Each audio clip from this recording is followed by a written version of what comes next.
अस्सलामुअलैकुम। गर्मी में फ्रिज से बाहर रखे हुए दूध को ख़राब होने से कैसे बचाया जाए? जानें ज़ुबैदा आपा की 3 कारामत टिप जो ख़वातीन ज़रूर जानना चाहें। दूध हर घर की ज़रूरत है, मगर गर्मियों में अक्सर दूध फट जाता है और बहुत नुकसान हो जाता है।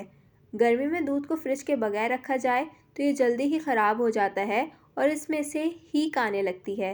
लेकिन अगर आप चाहती हैं कि दूध को ख़राब होने से बचाया जा सके, तो आप हमारी इस आसान सी टिप को अपनाएं और मज़ीद नुकसान से बच जाएं। टिप्स: दूध जिस पतीली में गर्म करने के लिए रखती हैं, उसको अच्छी तरह पहले धो लें और उसके चारों तरफ 1 चम्मच पानी डाल लें।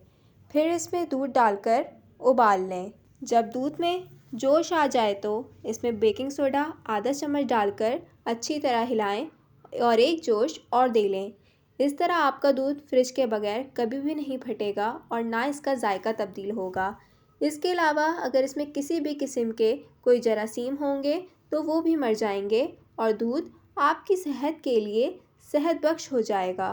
फ्रिज के बगैर रखे हुए दूध को ख़राब होने से बचाने का एक और तरीका ये है, इसमें इलायची डालकर छोड़ दें, ये कभी ख़राब नहीं होगा।